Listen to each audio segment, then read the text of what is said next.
Assalamualaikum warahmatullahi wabarakatuh. Selamat pagi teman-teman. Nah, pada video kali ini kita akan sama-sama belajar yaitu mata kuliah Tauhid dan Ilmu Kalam dengan salah satu material yaitu Al-Ma'ad, yaitu janji-janji Allah kepada manusia di hari akhirat setelah berakhirnya kehidupan di dunia. Nah, materi ini disusun oleh saya sendiri, yaitu Dimas Arya Setiawan, sebagai mahasiswa Tadris Pendidikan Biologi Institut Agama Islam Negeri Metro. Nah, langsung saja kita akan mengetahui konten apa saja yang akan dibahas pada video ini.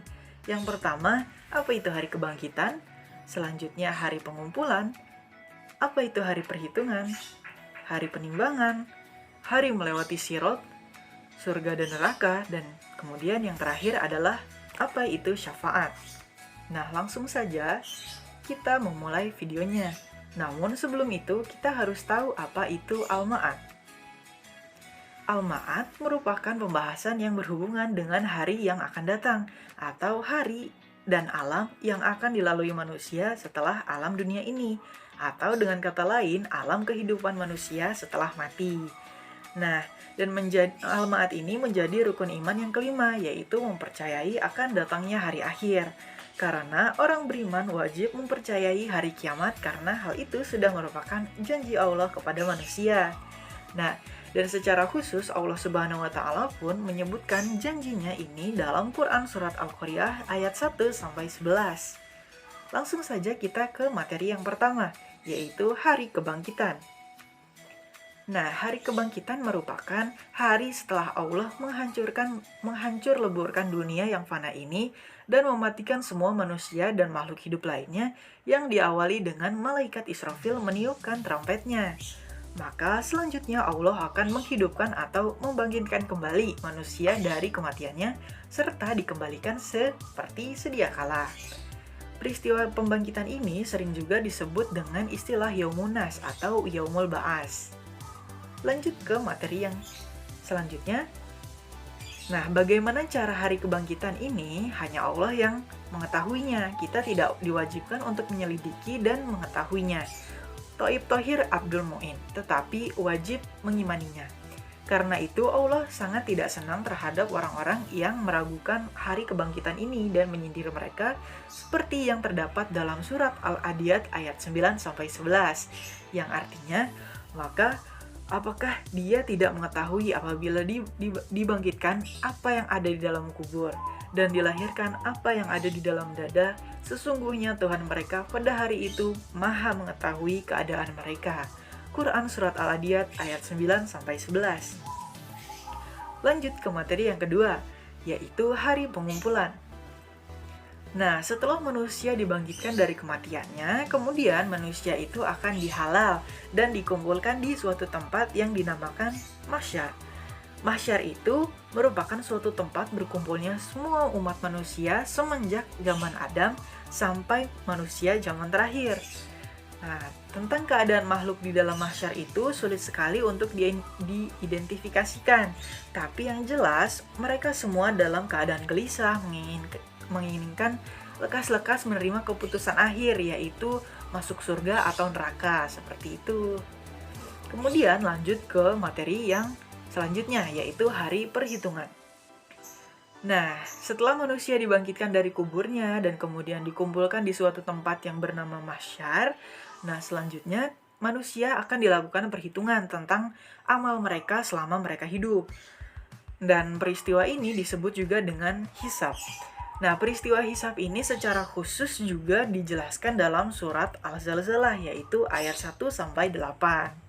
Nah, sebenarnya arti hisab ini merupakan sewaktu Allah memperlihatkan kepada hambanya sebelum pembubaran dari mahsyar semua amalan-amalannya yang baik maupun buruk serta perincian, tidak secara global.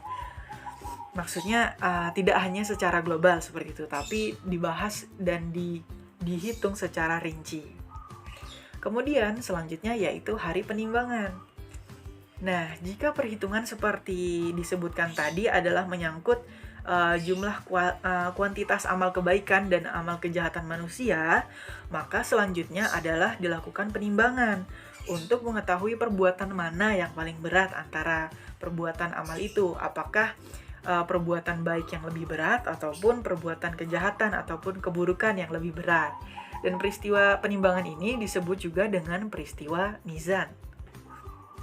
Nah, mizan ini ialah timbangan untuk menimbang semua amal makhluk dengan perinciannya. Terkait keakuratan timbangan keadilan Allah tersebut, ini sesuai dengan yang disebutkan dalam surat An-Nabiyah ayat 47. Nah, melalui hasil timbangan dari Yaumul Mizan ini, Allah akan memberikan balasan yang setimpal bagi manusia tersebut. Nah, untuk orang-orang yang dengan timbangan amal buruknya lebih berat dibandingkan amal kebaikannya, maka Allah siapkan api neraka baginya. Dan begitu pun sebaliknya, apabila amal kebaikan lebih berat daripada amal buruknya, maka Allah juga menyediakan surga-surga bagi orang-orang dengan amalan tersebut. Nah, selanjutnya yaitu adalah hari melewati Sirat. Nah, setelah melewati masa perhitungan jumlah kuantitas perbuatan manusia dengan hisab dan kemudian dilanjutkan dengan penimbangan berat kualitasnya dengan mizan, maka untuk selanjutnya wajib melewati jembatan penentu atau peristiwa ini disebut dengan Sirat, yaitu menyeberangi jembatan Shirathul Mustaqim. Nah, banyak para ulama menggambarkan betapa mudahnya bagi orang-orang banyak amal kebaikannya untuk mencapai pintu surga, dan betapa sukarnya pula bagi orang-orang yang jahat untuk mencapai pintu surga tersebut. Dan demikian pula ia menggambarkan betapa banyaknya godaan dan rintangan bagi orang-orang mukmin di dunia untuk mencapai semua tujuan amal kebaikan yang mendapat keridhaan ilahi. Maksudnya seperti apa? Karena kita sudah mendengar banyak sekali cerita bahwa banyak orang yang mengalami kesulitan dalam melewati jembatan Shirathul Mustaqim. Ada yang sangat tertatih-tatih, ada yang merangkak, bahkan ada yang berguguran jatuh ke neraka. Tapi ada juga yang secepat kilat, ada yang hanya secepat hembusan angin dan lain sebagainya. Dan itu adalah sebuah gambaran dari para ulama yang menggambarkan sulitnya mencapai keridhaan Allah saat beribadah di dunia, seperti itu. Dan kemudian selanjutnya adalah materi surga dan neraka. Nah, surga atau neraka adalah tempat terakhir dan abadi yang disediakan Allah Subhanahu wa Ta'ala bagi manusia sebagai pembalasan yang layak bagi amal perbuatannya selama di dunia. Nah, surga itu sebagai tempat kenikmatan dan kebahagiaan yang disediakan bagi orang-orang solih. Sedangkan neraka ialah tempat siksaan bagi orang-orang yang tidak mentauhidkan Allah, tidak beribadah kepada Allah, tidak mengagungkan Allah, tidak melaksanakan semua perintah Allah dan juga melakukan semua yang dilarang Allah, seperti itu. Nah, selanjutnya di antara para ulama berdasarkan dalil-dalil yang ada membagi surga dalam 3 bagian, yaitu yang pertama Jannatul Ikhtisas, yang kedua Jannatul Miraj, dan yang terakhir yaitu Jannatul Amal. Nah, Jannatul Ikhtisas ini disediakan bagi anak-anak kecil yang meninggal sebelum dikenakan kewajiban, seperti anak-anak yang meninggal sebelum umur 6 tahun. Kemudian Jannatul Miraj yaitu surga yang disediakan bagi orang-orang kafir kalau seandainya mereka bertaubat dan kemudian kembali ke jalan yang benar ataupun kembali beriman kepada Allah, seperti itu. Kemudian yang terakhir yaitu Jannatul Amal, yaitu surga yang disediakan bagi orang-orang mukmin berdasarkan pada amal-amalnya. Nah, Jannatul Amal ini adalah surga yang didasarkan pada kelas-kelas. Kelas-kelas ini didasari pada amal-amal seorang mukmin. Jadi tergantung porsi dan berat amal dari seorang mukmin. Kalau berat mungkin akan ditempatkan di surga yang paling bagus, seperti itu. Dan begitu pun sebaliknya. Nah, kemudian kita lanjut ke neraka. Nah, bagi tiap-tiap orang yang durhaka, mula-mula telah disediakan nerakanya masing-masing gitu, untuk orang-orang yang berdosa, seperti itu. Dan kemudian siksaan neraka itu bisa saja bertambah bagiannya dengan neraka yang yang orang lain kita aniaya seperti itu, tapi nauzubillah min dzalik. Nah, jadi sehingga dengan demikian siksaan bagi yang teraniaya itu menjadi berkurang dan berpindah kepada orang yang menganiaya. Maka akan terdapatlah orang-orang yang merasa di dunia ini kaya amalnya, akan tetapi tidak suka memelihara mulutnya dan juga tangannya ataupun sebagainya, ataupun yang lain sebagainya untuk menyakiti orang lain. Dan pada akhirnya di akhirat nanti tidak akan mendapat apa-apa, sebab amalannya sudah diambil dan dibayarkan kepada orang-orang yang dianiaya, seperti itu. Jadi untuk catatan, kita harus mengingat bahwa kita harus menjaga mulut kita, tangan kita, ataupun apapun organ tubuh kita untuk tidak menyakiti diri kita sendiri, ataupun jangan sampai menyakiti diri orang lain, atau apalagi menyakiti hati orang lain, karena akan sangat berakibat saat pengambilan keputusan kita dalam memasuki neraka ataupun surga. Seperti itu, teman-teman. Kemudian yang terakhir yaitu adalah syafaat.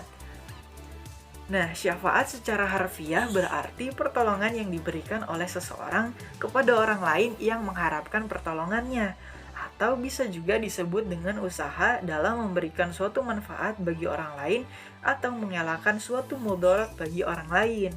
Nah, syafaat juga berarti pertolongan yang diberikan Nabi Muhammad SAW kepada umatnya di hari kiamat untuk mendapatkan keringanan ataupun kebebasan dari hukuman Allah Subhanahu wa Ta'ala. Nah, syafaat itu hanya akan berhasil apabila Allah Ta'ala memberikan akan izinnya. Jadi, kalau Allah belum mengizinkan untuk seseorang memberikan syafaat, maka tidak akan terjadi syafaat tersebut. Nah, selanjutnya, syafaat itu ada dua macam, teman-teman. Yang pertama yaitu syafaat khusus yang diberikan dari Rasulullah saja, yang meliputi seperti syafaat Rasulullah untuk pamannya yaitu Abu Thalib. Kemudian syafaat Rasulullah untuk penduduk surga agar masuk ke dalam surga. Dan kemudian yang terakhir yaitu syafaat di padang mahsyar yang kita tunggu-tunggu. Dan kemudian yang kedua yaitu syafaat yang umum. Nah, syafaat yang umum ini maksudnya adalah syafaat yang tidak khusus dari Rasulullah SAW. Jadi para nabi lain pun dapat memberikan hak syafaat ini, bahkan kaum mukmin pun dapat memberikan syafaat. Seperti itu. Nah, selesai sudah pembahasan pada materi Al-Ma'ad pada video ini. Terima kasih kepada teman-teman yang sudah menyimak materi saya. Dan mohon maaf apabila banyak kata-kata yang salah, dan kepada Allah saya mohon maaf dan mohon ampun. Saya akhiri, wassalamualaikum warahmatullahi wabarakatuh.